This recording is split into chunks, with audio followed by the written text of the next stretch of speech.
Islam, Islam, Islam.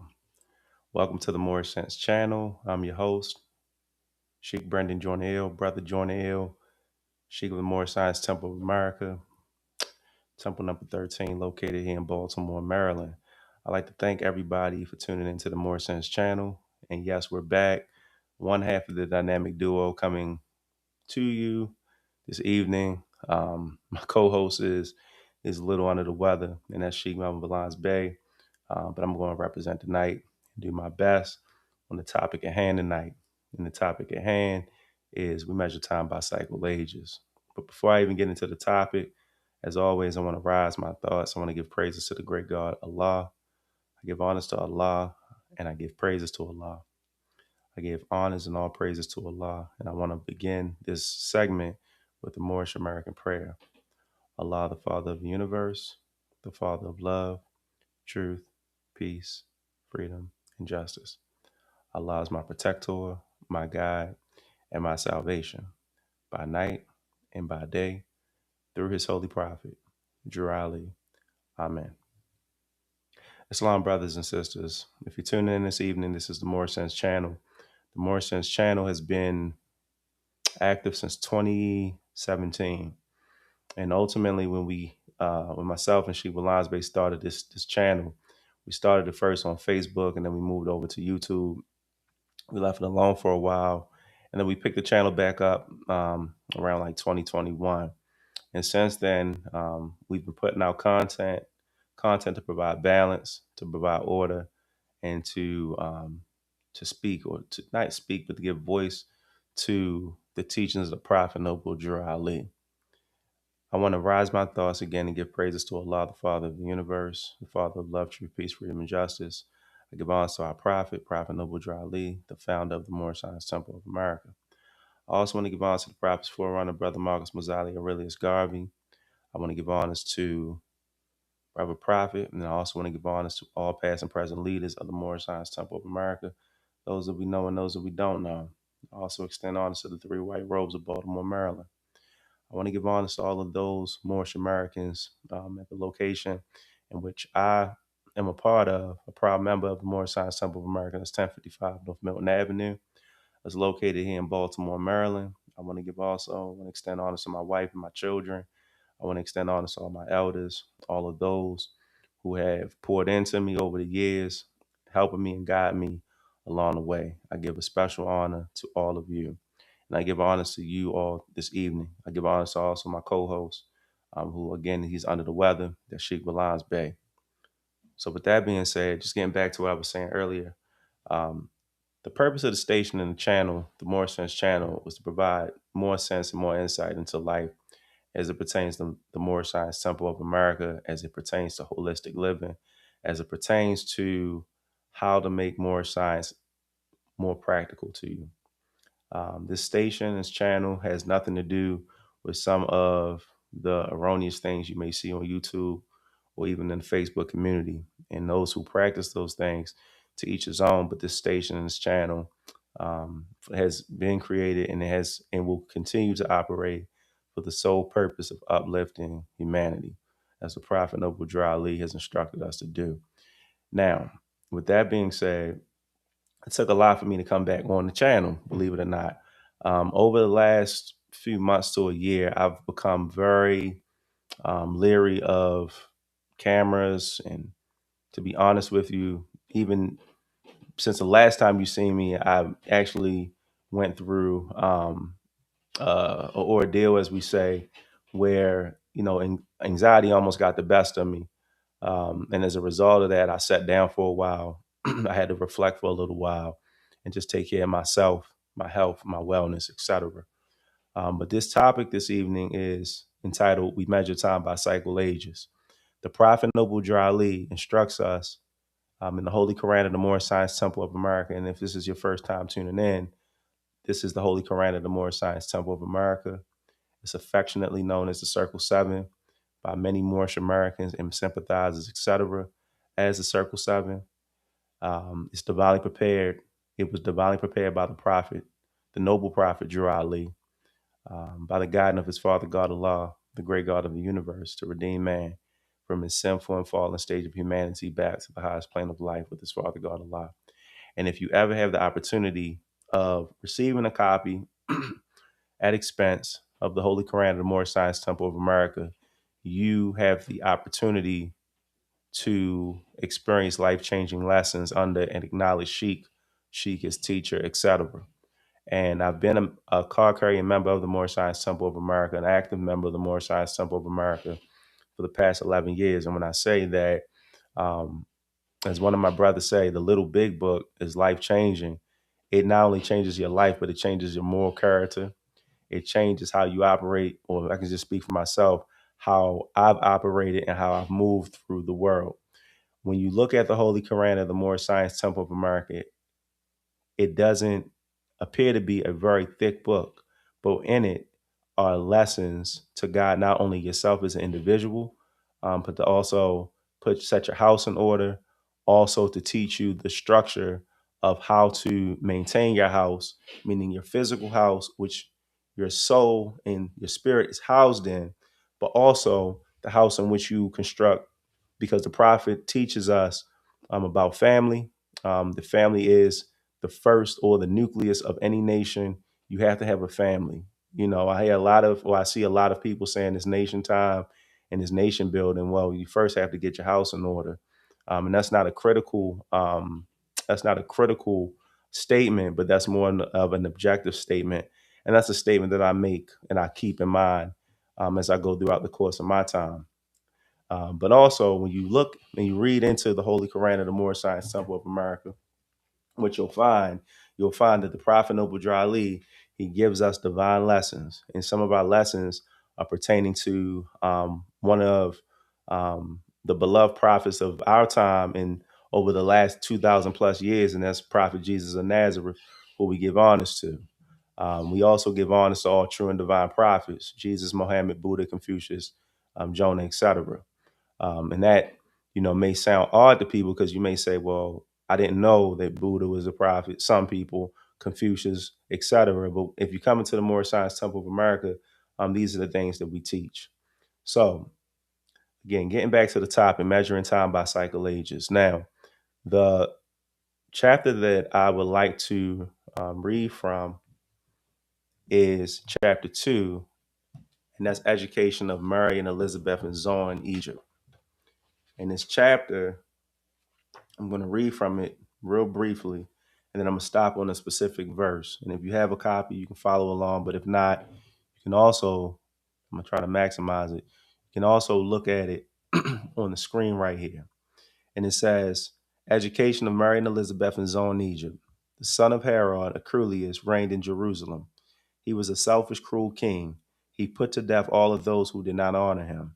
He called in council all the wisest men and asked the infant claimant of his throne. The council said that John and Jesus were both dead. Then he was satisfied.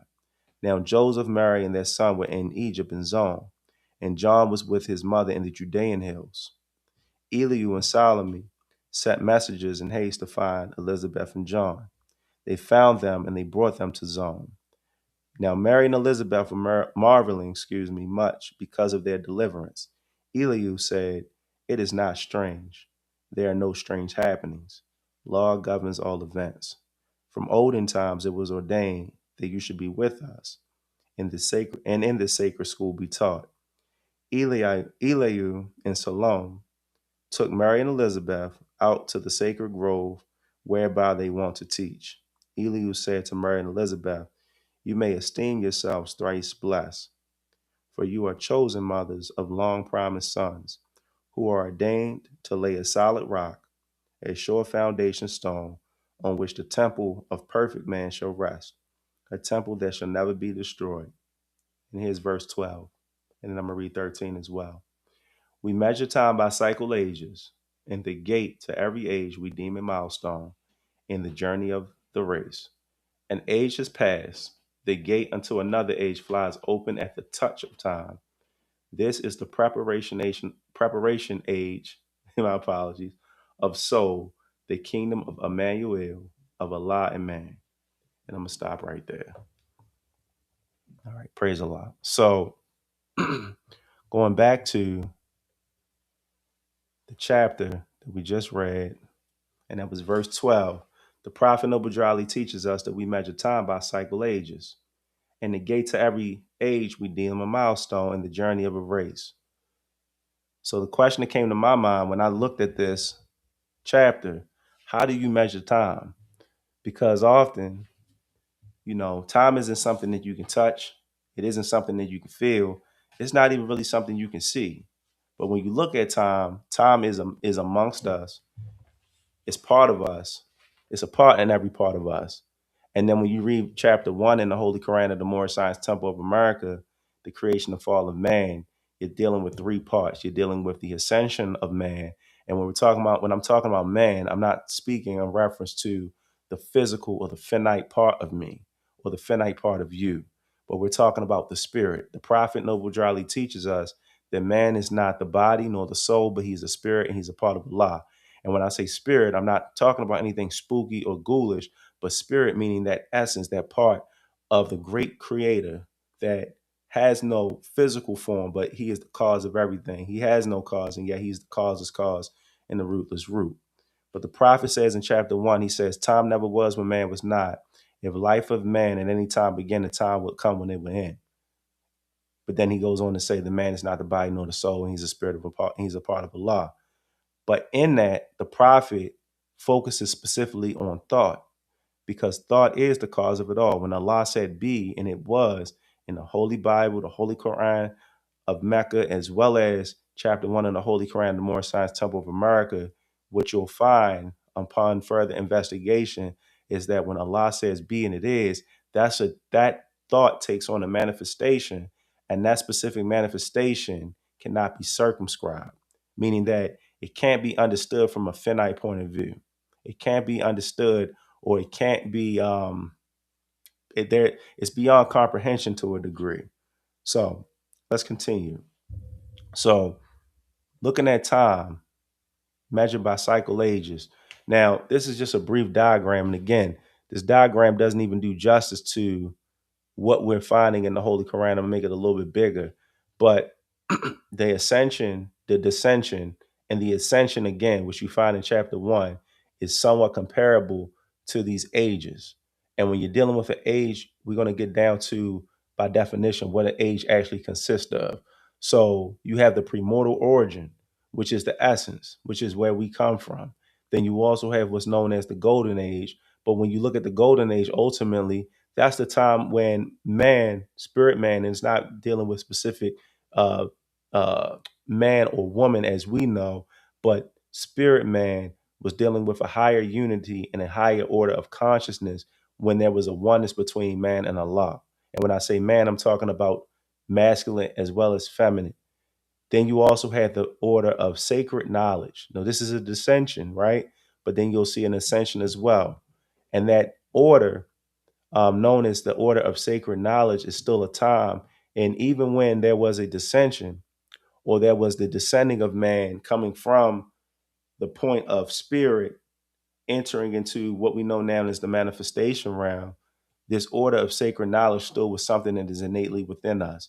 And this is why the prophet teaches us that backwards through the ages, masterminds can trace themselves and thus they know.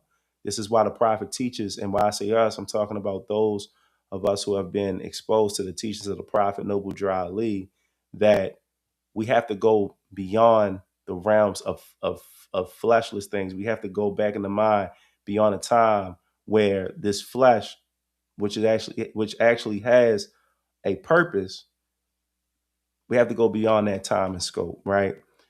Then you go into the age of material development. And when you're dealing with material development, you find that two parts in our Quran, our Holy Quran and the Moorish Science Temple of America. You find it in the creation of fallen man, but you also find it in the chapter in which Jesus and Barada together, they read the sacred books. You find where the man known as physical appeared. And as a result of that, you find survival of the fittest and things of that nature being taken on as a concept or as a thought pattern, which went contrary to the divine origin and divine nature of who we truly are.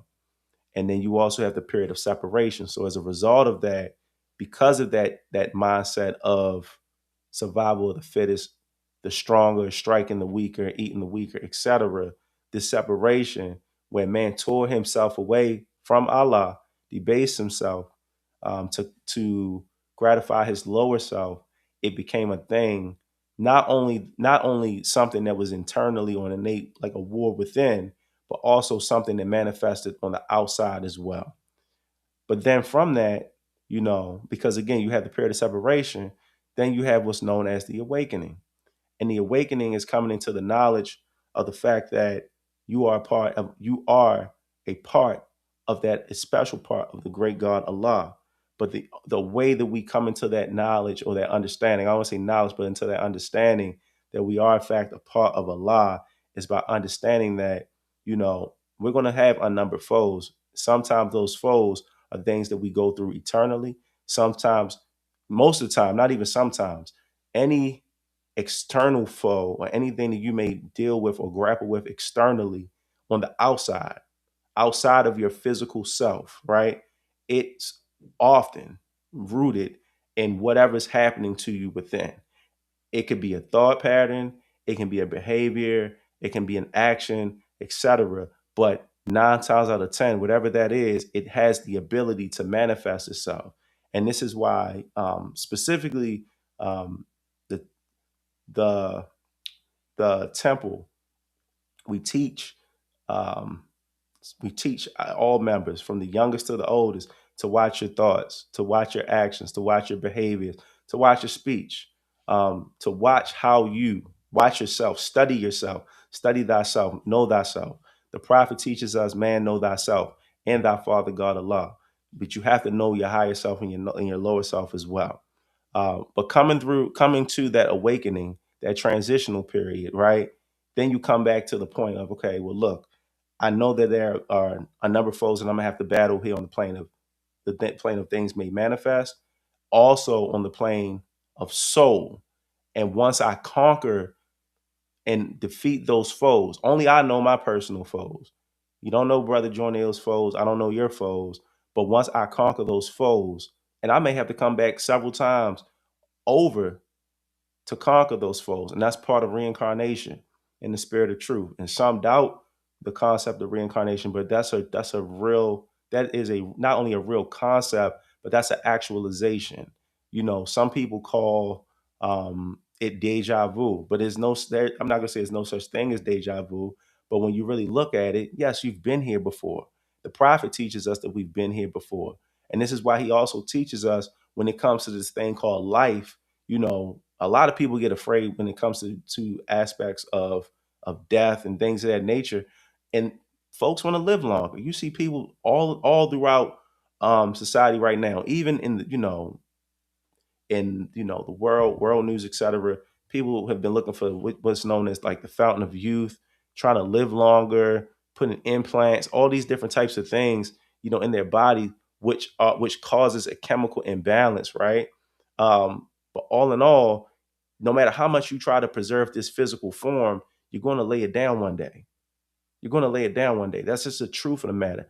In my 36 years, I'm 36 years old, but I've come to the realization, not just recently, but over the course of time, and I would say every day, every moment, I'm realizing that I'm going to lay this form down one day. And guess what? I'm perfectly fine with it. But in the meantime, I'm going to strive to do what's right in the sight of Allah. But I'm not going to say belabor that point, but I don't want to go too far into it, right? So when you read chapter 1 in the Holy Quran of the Moorish Science Temple of America, again, the prophet says, time never was when man was not. If life of man at any time began, a time would come when it would end. The thoughts of Allah cannot be circumscribed. No finite mind can comprehend things infinite. All finite things are subject unto change. So what is the prophet attempting to get us to see? Well, first, before we can see anything, we have to come into the realization that we have to see beyond the ordinary. That's the first aspect, seeing beyond the ordinary. Because the thing about it is, when you look at our divine constitution and bylaws, right in the center, there's one eye. There's one eye, and that's the all-seeing eye of Allah. And if you think about this, just think about this concept for a minute. If the one eye projects upward, right? And when I mean project upward, we're talking about a higher level of spiritual consciousness. If the one eye projects upward, the only eye, that one eye, the only thing it can see is unity. The only thing it can see is oneness. The only thing it's going to experience is tranquility and harmony with Allah and with all of Allah's creation. But if it's not, I'm talking about your eye now, that what people call that third eye or that inner eye. If it is projecting downward, then it's going to see disunity. It's going to see chaos. It's going to see confusion and things of that nature. So it's always, like I said before, it's always important that, we watch our words, we watch our thoughts. First, watch your thoughts, watch your actions, your behaviors. This is me speaking to myself, because when I watch these things, I'm able to develop a better understanding of what, number one, where my thoughts coming from, because it's coming from one or two places, either coming from the higher self or the lower self. It's not coming from the man in the red suit, like the people taught us back in the day, because the man in the red suit, that man doesn't exist physically at all. He doesn't even exist. He's a shadow of a thought, right? So when you look at it from a realistic point of view, looking at the aspect of oneness with Allah, it helps us to develop a sense of spiritual growth and development, and also a sense of wholeness. And this is what the purpose of measuring time by cycle ages is about. It's about developing that sense of wholeness, not only um, on the basis of living within this life cycle, but knowing and understanding that, yeah, I may have to come back several times over to get this thing right.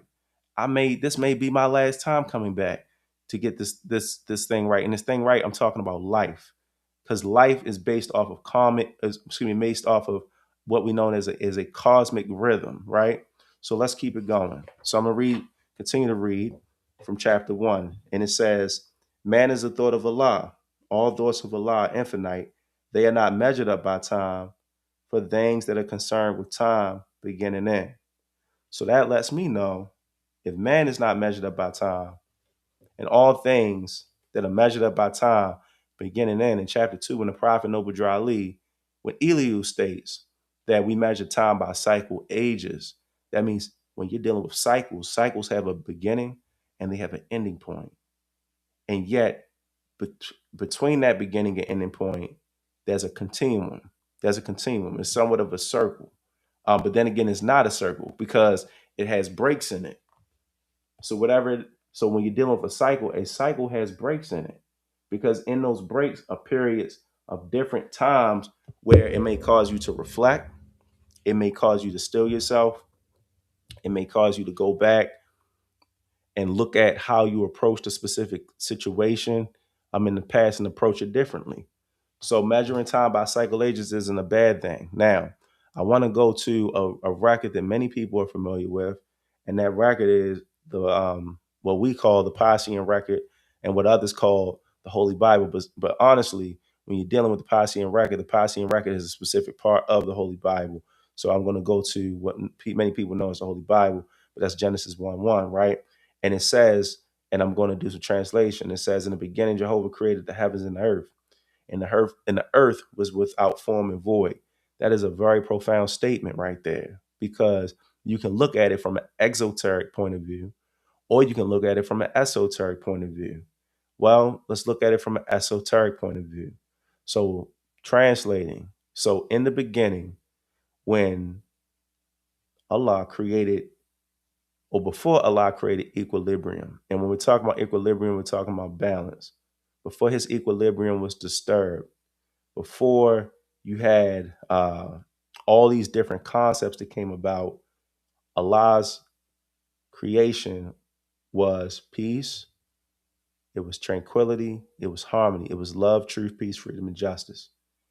And the earth at that time, as well as what we know as our solar system, was without form and void. And when you're dealing with space, because when you're dealing with time, you also have to deal with space. Space at that time was a smooth plane, something almost comparable to glass, some like fine glass, right? And this is before time began, because time is only a sequence of events in eternity. That's what time is. Time is only but a sequence of events in eternity. And when you look at it's a specific, uh, I'll just go out there and say it. On our charter, you're going to find the word eternity, which lets you know that the Prophet Noble Drew Ali, he's a mastermind. A lot of people, they try to, and for whatever reason, and I know some of the reasons, some people slop up the teachings of the Prophet and they make it something that the Prophet, in my opinion, not my general opinion, my opinion, based on just gauging and studying the teachings of the Prophet, right? I just can't find anywhere where the Prophet Noble Drew Ali is teaching us to be diametrically opposed to observing the law of the land, right? But that's a different topic. That's a different topic. So for centuries, right? For centuries, for eras, the prophet teaches us this is a new era time. So some words that we may want to, in our spare time, look up the word time. Not just look it up, study it, study the origin of the word time, study the origin of the word era, study the origin of the word eternity. All these words have a specific profound meaning. And guess what? These words have different meanings. These words don't mean the same thing. Time is not the same as eternity. Eternity is not the same as an era. These are all different concepts, but the prophet is trying to get us to think. And he's trying to get us to think beyond the finite point of view, or beyond what they taught us in K through 5, or even in, undergrad, grad school, what may have you, or even in our own personal studies. The prophet is trying to get us to think outside the box, because for so long we've been boxed in. And now that many of us have come out of this box, those who have attempted to keep the blinders on us, so to speak, they're becoming uncomfortable. And you see it on social media. You see it with some of the rhetoric, that people spew out for whatever reason.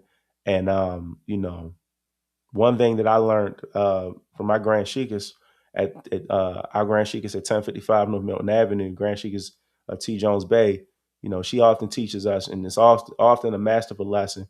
She says, she joined the ill. Oftentimes, you got to just you got to hear people out with patience, as the prophet said, and pity their absurdity. It doesn't mean you have to look down on them. It doesn't mean you have to sit here and belittle anyone, but just hear with patience. Just listen, you know, and then pity their absurdity. But anyway, let's go back to time. So when you're dealing with time, let's look at it from this concept. So when I said earlier that Allah said be, spoke, be, and it was, right? When Allah spoke, creation occurred. And as a result of that happening, the voice of Allah, which is vibration, and vibration is dealing with creation, and creation is also dealing with formation. It took place. So when you're looking at chapter 1 in the Holy Quran of the Moorish Science Temple of America, that's exactly what you're seeing. You're seeing the the actualization of you and I coming into who we are, who we truly are in essence, which is a spirit and a part of Allah. And the whole purpose of this thing we call life is to get back to Allah. It's to get back to Allah, but it's not an easy journey. It's not an easy journey, because everything that you find in front of you, within you, because we go within, and then outside of you, which is a manifestation of whatever it is that's inside of you, right? You have to fight it. And sometimes you may have to fight it physically. Sometimes you may have to fight it mentally. Somewhere I read, that those of us who strive for the cause of Allah and strive for the cause of the prophet, of keeping the teachings of the prophet botanical and pristine, we're known as mental warriors. We don't have to get into debates. We don't have to get into arguments. We don't back down from challenges, but those things is what make us mental warriors, because we go through buffeting. But let's continue. So everything has a form. Everything. I'm talking about vegetation, as the prophet teaches us, as beast, mineral, protoplasm, earth, all these different um, all these different you have the planes, but then also what comes from the planes, they have a form, but the only thing that's permanent is spirit. And when you're dealing with what's permanent, it has a permanence of itself. And of that form, right, you're dealing with substance or you're dealing with energy, which is the unformed state of where creation began. So when you see in excuse me, in Genesis 1, chapter 1, it says in the beginning that, and I'm going to paraphrase, not paraphrase, but I'm going to translate, Jehovah created the heavens and the earth, or Allah created the heavens and the earth was out form and void. That's exactly what is being said. It's a parallel with chapter 1. But far too often we find, um, again, those who are in the know, they don't teach from this aspect of delving deep within the statement, not even going through the whole chapter, but delving into the statement to understand what that one section or that one sentence actually means, right? So let's go through the aspect of cycles. So going back to the Holy Quran of the Moorish Science Temple of America, and we can just stay on the cover. So when you're dealing with the Holy Quran of the Moorish Science Temple of America, not even dealing with it, but when you're studying it, if you study the cover of the Holy Quran of the Moorish Science Temple of America, you're looking at what's known as observable progression of events that deal with consciousness, that deal with periods that constitute the life of you and I. And in this concept known as, and I'm talking specifically about what's affectionately known as the circle seven, it's a definite cycle. It's a definite cycle. There's no beginning and there's no end to it. And you yourself, you find yourself within that what people call the circle. But it's not a circle because when you're focusing on a circle is closed, right? So every event has a beginning, and through it, it progresses through what's known as a culmination or a finality. And in this cycle, you get what's called rhythm. Some people call it the rhythm of life. Some people call it cosmic terms. Some people call it vibration. Others call it the harmonic way of the universe. I like to call it cycles of progression. So when you're dealing with the human cycle, because remember, the prophet says that he came to uplift fallen humanity, and humanity is much more profound than just dealing with the physical form or even the soul, because the prophet teaches us about the soul. Excuse me, I gotta get some tea. Getting over what I'm getting over as well. I actually got over it not too long ago, you know. Um, so the cycle begins at the first breath. The first breath. So again, if you remember, if you are, a Bible scholar, or even if you're a Holy Quran reader, or even if you read the Holy Quran of Mecca, right? It makes mention of Allah breathing into the nostrils of man and making man a living soul. Like breathing, breathing Allah's sweet breath into man and making man a living soul. And that breath lasts or has the ability to last for 144 years. That's the truth of the matter. If we live right, if we live, and I'm saying speaking for myself, let me talk about myself.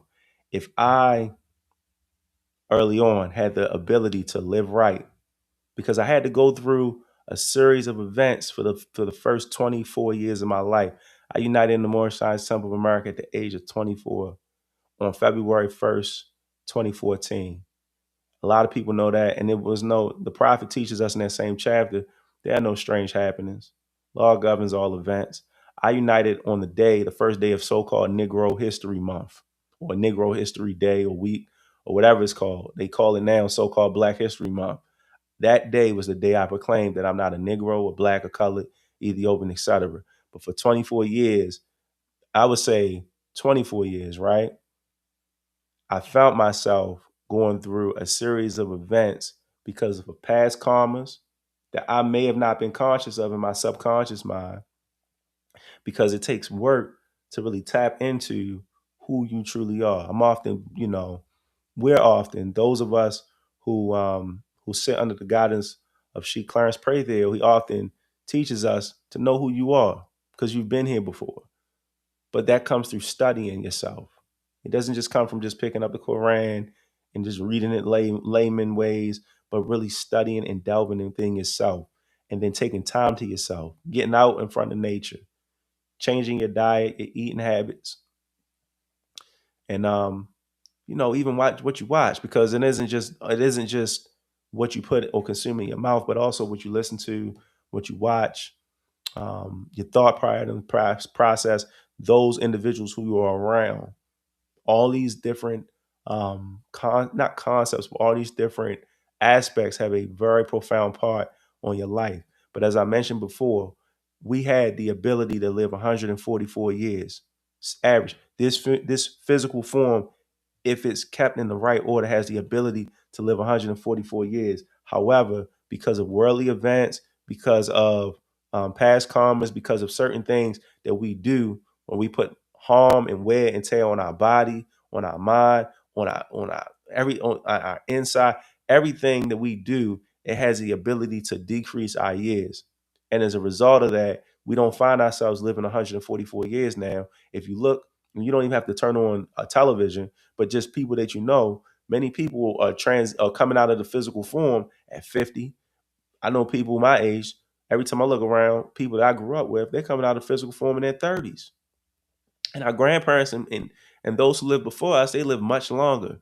May Allah be pleased. My great grandmother, she lived to be 102. I mean, at 15 years old, that was profound to me. How on earth did this lady live to be 102? Well, I looked at the way when I got a little older, I looked at the way she lived. I looked at how she lived. I looked at how she not only served but obeyed the ordinances of the great universal creator, Allah, or Jehovah, as some people may know him. And she didn't deviate. And these simple aspects, coupled with so much more, it can allow us to have more life, right? And if we can't get it, this is the importance of why the prophet said, "Teach these lessons to your little ones, that they may learn to love." To me, that they may learn to love instead of hate, so that they will have a chance. So even if you don't, instill it within yourself, if you get it at a certain point in time, praise Allah. But instill it in your children. Raise families. Like I stated before earlier in the beginning of our segment, the prophet never intended for us to be individuals in the sense of just single our whole lives and things of that nature. The prophet wants us to raise healthy families, and he gives us the blueprint in the Holy Quran of the Moorish Science Temple of America as to how to live your life, how to strive, because we're not perfect, but how to strive to live a clean life. Keep your hands clean. As I'm often reminded by Grand Sheik Robin Curlew every Friday, keep your hands clean. And the hand is likened to the mind. Excuse me, the hand is likened to the mind. So if we're talking about keeping your hands, you gotta keep your thoughts clean the best way possible. And sometimes it's not the easiest thing. I am, anybody tell you, if you're driving the car with me, I don't have road rage, but I have moments where I really will sit there and I'll fuss the person out in front of me. I'm like, what are you doing, you fool? This and my son gets a kick out of it. But, one thing I've learned, or I'm learning now because he's getting older, my son will be 13. I have to be an example. And unfortunately, the world that I grew up in the early 2000s and in the 90s, it's not the same world. People out here they're losing their minds. And people are losing their forms because they're not thinking. So we measure time by cycle ages because, again, when you're dealing with the events and the affairs of life in our lives, these are the things that breed about ill health or mental illness or physical illness. And then also, it shortens our cycle lengths according to the nature of the specific thing that we give credence to. So I have to be very mindful.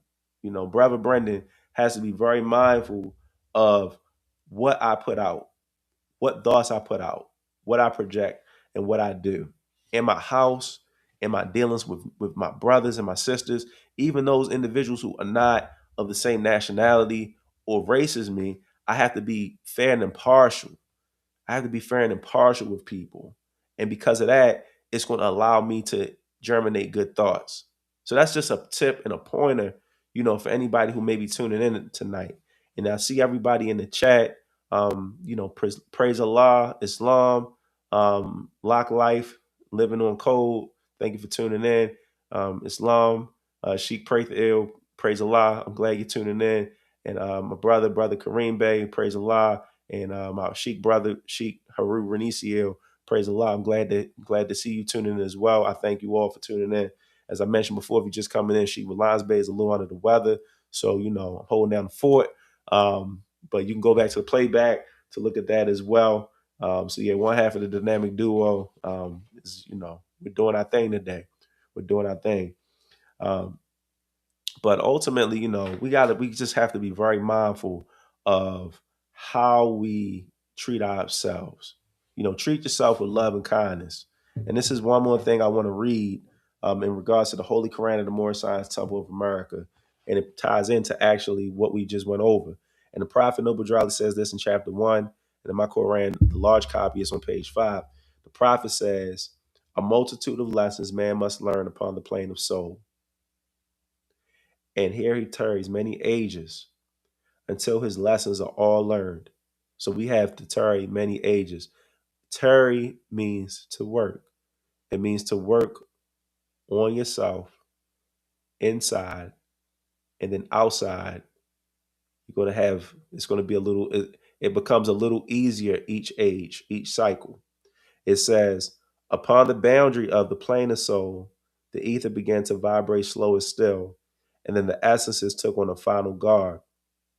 And the garb, you hear brothers, "Oh, I got these new garbs on, this, that, and the third." And 9 times out of 10, when they talk about garbs, they're talking about clothes. So I'm not going to say that's what you should look at this body as, but the body, excuse me, the spirit changes forms like we change clothes when it comes to this matter of what you call the age, when you're dealing with cycle ages. So don't get so wound up and caught up on the form. Take care of your body. I'm not saying neglect your health. If you don't exercise, try to exercise. If you can run, run. If you can exercise, stretch. You know, drink plenty of water. Do what you need to do. Boil your water. Take care of yourself. Watch the certain foods that you eat. And it's so interesting now because the things that are considered healthy, they're being laced with different types of additives and pesticides and things of that nature. Where we really just have to get down to a point of just finally, selecting our food, but also cleaning and cooking our food to a specific way as well. But I don't want to, be on that point too much. So the prophet says this. He says, "Upon the boundary of the plane of soul, the ether began to vibrate slow and still, and the essences took on a final garb. The perfumes and odors and the true sensations of the all of love were clothed in flesh, and man was clothed in flesh. Perfected man must pass through all the ways of life, and so a carnal was full manifest, a nature that sprang forth from fleshly things, a nature." So I have to know about this nature. What does this nature consist of? How can this nature possibly be um, how can it be a foe, but not only a foe, but a hindrance to me?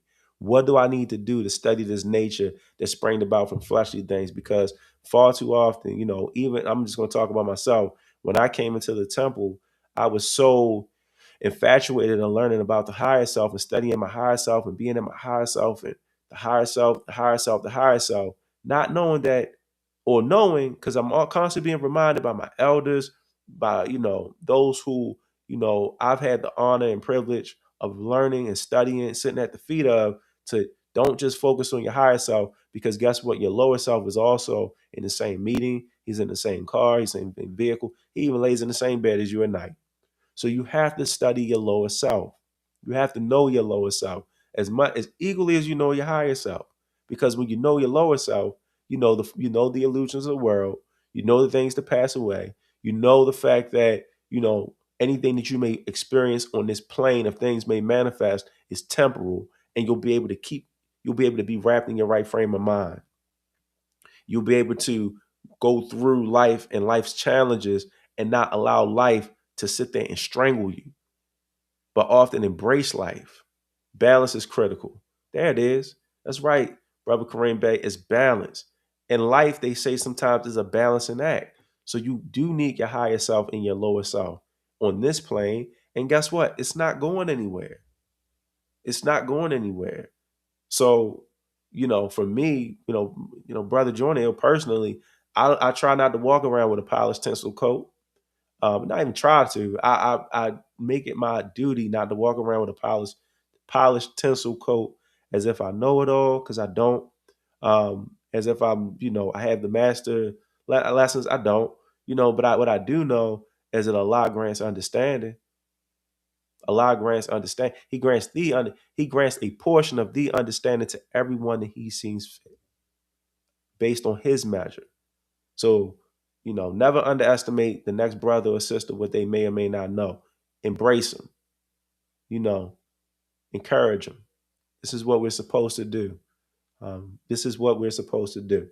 The prophet says, without a foe, a soldier never knows his strength, and thought must be developed by the exercise of strength. So there it is, thought, which I've been harping on all evening. Thinking about thinking. Do we think about thinking? How often do we think about thinking? Or at times, and I forget, I find myself get impulsive. I know for a fact, I have a whole bag of apples that I got from the farmer's market sitting on my table upstairs in my house, but I see those bag of chips, and I'm going there and I'm grabbing those chips. And I'm not talking about the chips that are, the ones that are kettle and no, I'm talking about the Utz, which is still a decent chip or whatever. But I'm grabbing them because that's my impulsive nature. I like the way that the chips taste. I like how they look. The bag is appealing. The apple, not so much today. I can eat healthy. I'm gonna eat the apple later, but the chips are, that's the apple right there. Like the prophet teaches us in chapter 3, that's the apple. Lovely to the eye, pleasant to the smell, but full of bitterness and gall. And then I have to sit there and I have to work that weight off. All right, let me, on a serious note though, the prophet says this. He says, let every living thing, my apologies, let every living thing stand still in here. Stillness, standing still within my mind. How do I do it? Is it something that I can do? It's very hard. It's a challenge because you have what's called the monkey mind. And with the monkey mind, it's a rhythmic pattern of counting to 10, right? And 10 in your mind, not out loud, but counting and trying to center your thought on one specific thing. So let's say, for example, I wanted to center my thought on the word. Um, Let me just select the word. And my apologies, everyone. The word love. So love is the word that I'm focusing on for 10 seconds. And the next thing I know, I'm repeating love, love, love, love. But then I think to myself, did I lock my car door? Did I lock the door to my front of my house? I wonder what route I'm going to take going to work tomorrow. Oh man, I gotta go. I gotta pick up such and such for my son because this and the third. Or my wife asked me about this, that, and the third. I gotta do this. Or my daughter has piano lessons on such and such day. I gotta see. That's the monkey mind, and that's right. That's absolutely right. So we have to train it through a practice of meditation. Meditation. The prophet gives us the lessons right there. The prophet says that Jesus sat beside a flowing spring on a holy day. And that could be any, the prophet, he explicitly says to us as Moorish Americans, as Muslims, that Friday is our holy day. But any place that we go, that we step foot on, we have the ability when we raise our thoughts to consecrate the land, to consecrate the earth, and to make it holy. And you may run into people who have all different adverse situations. And that meditation, as Brother Karimbe said in the chat, that practice of meditation may require you to still yourself in a situation that may be minimal to moderate to elevated, being hectic, to find a solution to the problem at hand. So that's why meditation is important. So the prophet says, let every living thing stand still and hear. Man is the Lord of all the plane of manifest, of protoplast, of mineral, of plant, of beast. But he gave up his birthrights just to gratify his lower self. The Lord of all the planes of manifest, of protoplast, of mineral, of plant, of beast. You know, when you read the Holy Quran of the Moorish Science Temple of America, when you read the teachings of the prophet, and I don't want to butcher it, but the prophet makes reference, I'm going to paraphrase it, that when it's a specific thing that we're focusing on, that we want, that we desire, I'm going to say that we desire. And the prophet teaches us about the word desire and what desires are. And once we have attained that in which we desire, it no longer serves a purpose for us. It no longer pleases us. It no longer we don't find fulfillment in it. And as a result of that, we're looking for the next thing. And that's what I see here in chapter 1 when the prophet says that you and I, we are the Lord of the plane of manifest, of protoplast, of mineral, of plant, of beast. But then we gave it up to gratify our lower self. And when you look at the lower self, the prophet teaches us the lower self breathes. It breathes now. So the lower self has the ability to manifest. The higher self has the ability to manifest as well. But the lower self breathes hatred. Again, thought, slander, thought, lewdness, thought. Hatred, slander, lewdness, murder, theft, and everything that harms.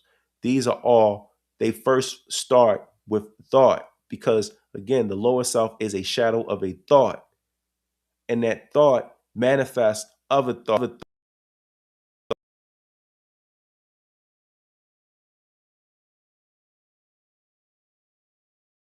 My apologies, my microphone got muted. When you're dealing with manifestation of thoughts, these thoughts have the ability to bring on other thoughts. Like when the prophet makes reference to 7 others, and 7 after that, and 7 after that. So we have to be very mindful of what it is that we put out there. We have to be mindful of it. And it comes again through the exercise of strength. So the prophet says, but man, meaning spirit man or spirit woman, will regain his lost estate, his heritage, but he must do it in a conflict that cannot be told in words. So even everything that I'm saying right here, though it serves its purpose, give me 1 second, please. Let me do this real quick with the microphone. Okay. All right, there we go. All right. We as holy chosen people must practice our skill transmuting the ether. That's right. Therefore, we're able to make wherever we are consciously present our working grounds. That's absolutely right. That's absolutely right. We have the ability. We have the ability. And once we realize or we come into the understanding that we have that ability to do such, then it changes so many different things. It changes so many different things. I'm going through all different types of technical issues right here. My apologies, everybody. But yeah, we ability, man. We definitely have the ability. And once we come into that realization of such, it makes the fight worthwhile, if that makes sense. It makes it worthwhile. I'd rather strive to get closer to Allah, even though I know it's not going to be easy, but I'd rather strive to get closer to Allah to pushing my own purpose with my own agenda. Because your own agenda ain't going to get you anywhere. It'll get you somewhere, but you won't get far pushing your own agenda. So, all right, I'm going to finish the chapter, and after that, we're going to conclude off of it. So the prophet says this. He says, can everyone hear me? Because I know my microphone, it went out. All right, it's still moving. All right. It says, but man will regain his lost estate, his heritage, but he must do it in a conflict that cannot be told in words. Yea, he must suffer trials and temptations manifold, but let him know that the cherubim and the seraphim that rule the stations of the sun and the spirit of the mighty Allah, who rule the solar stars are his protectors and his guides. Protectors and his guides, and they will lead to victory. Man will be fully saved, redeemed, and perfected by the things he suffers on the plane of flesh and on the plane of soul. That's a beautiful not only statement, but that's a beautiful thought to know and understand that you have protectors. To know and understand that when you read the Moorish American, not even read, but recite, and when you instill the Moorish American prayer within you, which the prophet is stand on the prayer, to know and understand that Allah is not only the Father of the universe, but the Father of love, truth, peace, freedom, and justice. That Allah is your protector and your guide, and that you have guides and protectors with the cherubim and the seraphim as well that are going to guide you along this journey, along this challenge, along everything that we have to go through individually. That's a beautiful thought. That means that you can't fail. You can't fail, but you can repeat, and that's what we have to do. That's why we're here today. Is repetition. Anytime you want to get good at something or you want to perfect it, that is a thing called repetition. For the athletes out there, for those who have been athletes, those who have been musicians, those who have been chemists, those who have been scientists, those who have been whatever profession field, those who are entrepreneurs, anybody, those who are, whatever you may be, it has to be a form of repetition to perfect yourself. And that's by way of a cycle. That's by way of a cycle. I'm learning that. Some things that I didn't accomplish in previous years, and I got down on myself and I said, you know what, I'm done with that. I'm not even going to sit there and entertain that thought. I'm coming to the realization now that, if that's something that's pressing hard on me and I'm constantly seeing it, I have to find a way to perfect it. I can't just throw in the towel. Well, I can't do it. Allah's on my side. The prophet's teachings are within me. So I have to continue to strive. And I can't allow doubters, naysayers, skeptics.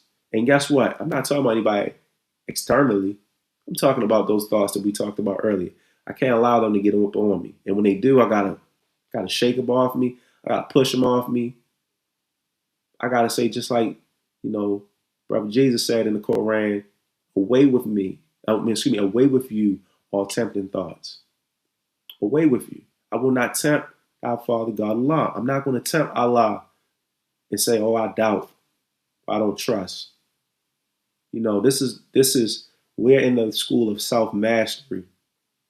When you read that chapter, and read it through the course of the week if you choose to, chapter 2 in the Holy Quran, he said a very profound statement. He said this is a sacred school. That's what the Moorish Temple of America is. It's a sacred school. It isn't about a whole bunch of, and I'm not trying to be disrespectful, it's not about a whole bunch of mumbo jumbo. It has nothing to do with sovereignty. It has nothing to do with those concepts. Those concepts are things that crept in, that people introduced. And as a result of that, the public has a misunderstanding as to what this movement is all about, what it's predicated on. The fundamental principles of love, truth, peace, freedom, and justice. That's what it's about.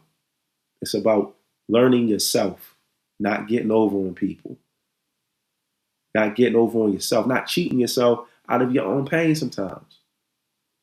So that's part of self-mastery, and that's also part of faith. Okay, and the Brahmin degree, challenge of repeating the life lessons. Exactly. Samsara, that's absolutely right. It's the Samsara degree. And I'm glad you said that, Brother Karim Bey. That's an excellent point. Sorry, rock the camera. So think about that. The prophet says salvation. Salvation is a ladder reaching from the heart of man to the heart of Allah.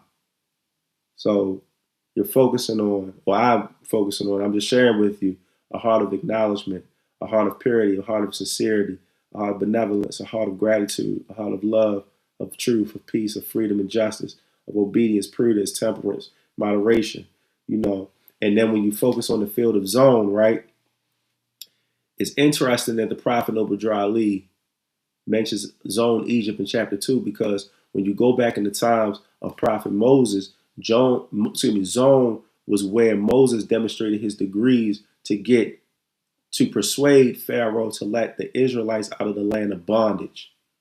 Now you can take that two ways. You can take it esoterically, because a lot of people say, "Oh, we got to go to Pharaoh, this and the third," or you can go with inside of your mind as well. What is Pharaoh to you? Pharaoh is those thoughts, those controlling thoughts that say, "I can't do, I won't submit my will to the will of Allah, I won't follow and stay on the path, even though it's narrow." You're keeping yourself in bondage. You're trapping yourself. And then you have to be a Moses. You have to go down to Egypt. You have to let Pharaoh, you got to tell Pharaoh to let your people go. People can be, again, two ways. It could be internally or externally. But I'm talking internal. Everything that I'm speaking right now is an internal language. And I'm speaking to myself. And you know, the interesting thing about it is when I got on here, I said that, you know, I had become a little apprehensive of being in front of a camera. But I find myself speaking, and I appreciate everybody tuning in because this is therapy for me right now. Because the last time before I came on here, or after I came on here, I felt myself again going through a period of anxiety, and I felt myself being put in the hospital for 2 days. For 2 days. And I can share that openly. You know, my teacher, Grand Sheik Ronald Thornhill, he said, anything you go through in life, you should be able to share. So make your life an open book. All right, so cycles, right? There are certain numbers that have specific cycles to them, and these are some of the numbers. You have the number 1 cycle, you have the number 2 cycle, number 3, number 4, number 5, number 7, number 9, and number 10. And with those cycles, you have specific colors. Some are white, some are blue, some are red, some are green, some are purple, and some are gold. And I put that out there not to make any, any high knocking degrees or anything of that nature. But these are the cycles and these are the numbers. You know, one thing that we're taught is that we have no biases when it comes to any holy and divine records. So we read from, of course, the Holy Quran of the Moorish Science Temple of America, as you can see on the screen. Not only read from it, but we study it. Same thing with the Holy Quran of Mecca, as well as the Holy Bible. And you're going to find those numbers, those cycles, those patterns, those events in those holy records. And when you find them, internalize them. Make it a part of every part of you. Make it a part of every part of you. And also, look at the elements. Look at the fire, the water, the earth, the air, the ethereal plane. Look at the summer, the spring, the autumn, the winter. This is dealing with nature. So when you're dealing with cycles, measuring time by cycle ages, is ultimately studying the nature of yourself. Studying the nature of yourself. And that's sharing with everyone. That's the journey I'm on right now. I'm studying the nature of myself. I don't have time to worry about what, I'm just being honest with brother so-and-so, sister so-and-so is doing, my neighbor next door to me, folks 3 doors down. I ain't got time for that. I'm studying myself. And as Brother Karembe said earlier, in order to study yourself, that requires you to be still. It requires you to be still. It requires you to be modest. Not looking for the attention. Just be yourself. And if you be yourself, study yourself, and all will be well. Put your trust in Allah. Strive to do what's right in the sight of Allah. For all the Moorish American Muslims out there, continue, to do right by the Prophet Obadiah Ali, the founder of the Moorish Science Temple of America, regardless of whatever differences that we may have within the teachings of the Prophet, whatever point of view we may see the Prophet. Don't sit there and Don't debase yourself. Don't debase yourself because your portion is different than your brother or your sisters. Let's not do that. The prophet said we don't practice segregation in any form. So let's continue to strive. Let's continue to be together. And if we can't come to an agreement on certain things, at least let's agree on the basics. I hear people say, "Oh, we need unity. We need unity." As I mentioned to a sheik a few years ago, him and I were riding down the road to D.C. to visit another temple, and we had a debate, which again I said earlier I don't do. I said, "Mo, you got to unify with Allah first before you unify with any brother or sister. You got to unify with Allah first. That's Tawheed. That's the oneness of Allah. You got to unify with Allah. How can I unify with brother or sister, and I'm not unified in thought with Allah? Or if I'm not studying how to unify with Allah, to get closer to Allah. Some people think Allah is a bad name, a bad word. No. In the middle of the night, I pray to Allah. In the beginning of the morning, before the sun comes, I pray to Allah. Because that's my cycle. That's my cycle of events. That's my repetition. That's what's getting me closer to Allah. That's what's creating vibration and harmony within myself. And as a result of that, I'm allowing it to exude throughout my house. And I pray that my example that I'm laying for my wife and my children, I pray that it be, enough for them that they can strive. So that, whenever the time or day when Allah says, okay, your time is declared here, they're able to continue to go on. That's my prayer. Brother Karim Bey, thank you, Mo. I appreciate you too, Muslim. Appreciate you, brother.